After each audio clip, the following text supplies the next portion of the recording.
Welcome back. So today I have for you 3 exercises for the abs. It's called the dragon flag. Quite challenging exercises, good for the core, good for strengthening the abs, also very useful for doing calisthenic movements like a front lever, handstand, even the muscle up. So today I'm going to show you how to do this on the bench. Now this is quite challenging, so make sure you're prepared and warmed up before you start. Okay, Christian, he will show you, demonstrate the movements as we do. I want you to sit down on your bench. Alright, pay attention. You need to have a good firm grip. You can either choose to grab it from the side here or from the end. I personally would recommend you guys do it on the end because you have a better grip.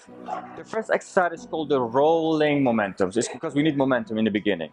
Just lift the knees up off the ground, roll your knees towards your chest and try to gradually, gently, slowly get your butt off the ground. Roll to the back and butt off the ground. If you go down slowly. Don't drop it up and down. You're going to hurt your back, especially the tailbone. So roll to the back, butt up, and roll back and down. Don't go too far with the legs. In the beginning, you might also arch your lower back. You don't want that. Suck in the lower belly. Keep going. The back, butt up and down. So don't go to the back. This is more than enough because you stay in the tension zone. So please pay attention with it. Also breathe. Don't shake and hold and grab too hard. Breathe from the beginning till end. Keep it going a couple times. Now go ahead. So he's making it look like it's easy, but please pay attention that this is not as simple as it looks. Even the attempt of lifting the butt up already is working. So when you notice you're doing this but nothing's going up, that's okay. The attempt of lifting the butt up in this rolling momentum is hard enough. Good. Take a break. By the way, if you've noticed, this bench can go up and down. Let me show you. Can you get up for me? So if you notice, this bench can go up and down.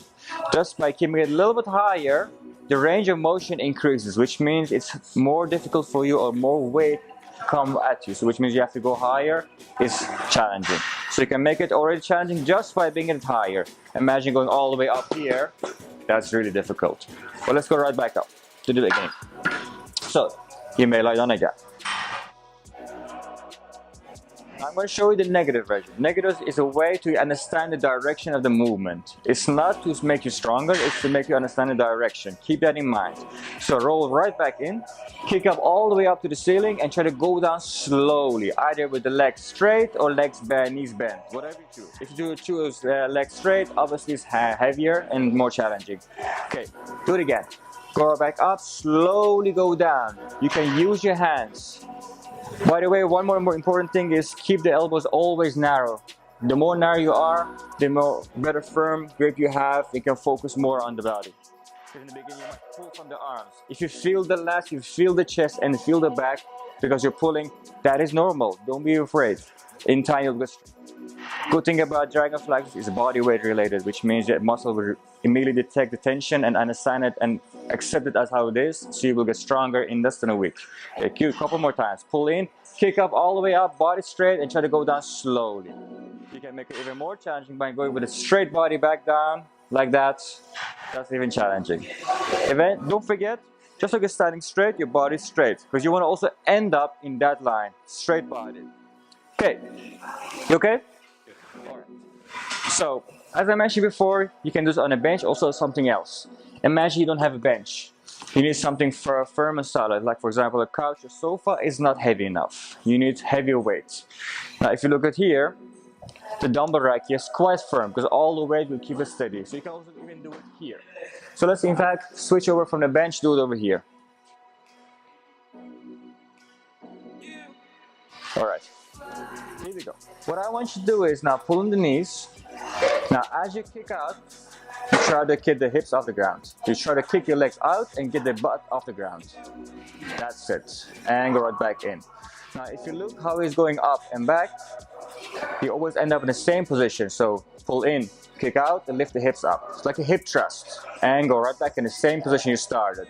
In the beginning, many of you guys will probably also kick and move forward and back and forward. We don't want that. Keep it steady. So imagine I'm a wall. I'm going to stand in front of you. Alright? Don't bring your legs forward. So go up, kick out, and go back without touching me. So keep that in mind. Don't move the legs, which means there's no momentum. Good.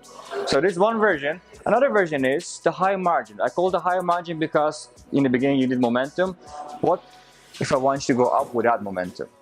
Now, this is called the 5-second rule. Try to imagine this.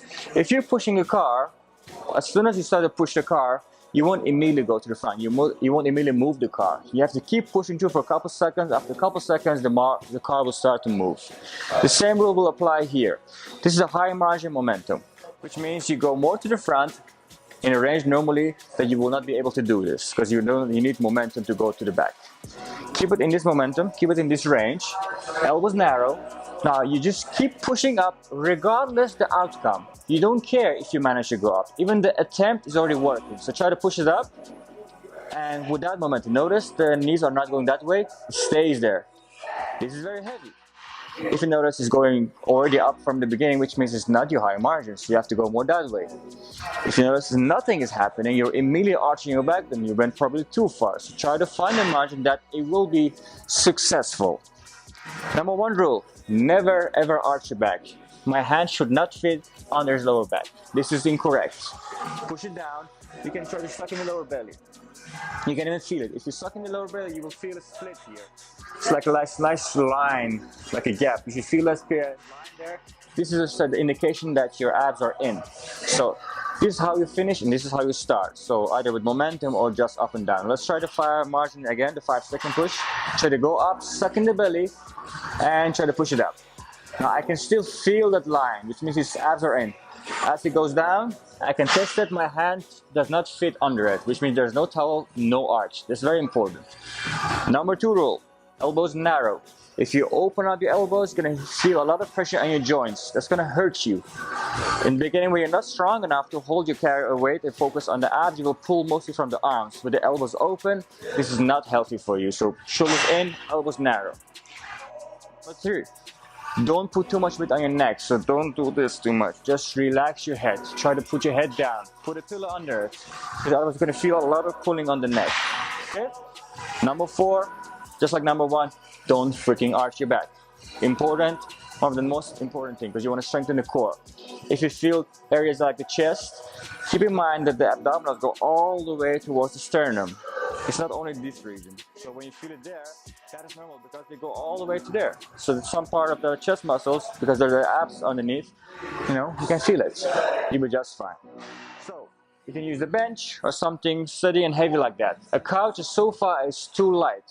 If you want to do this at home, make sure you have something heavy. Unless there are people on the couch, then you can do this. But on the empty couch, it will not work. Stay tuned for the next video.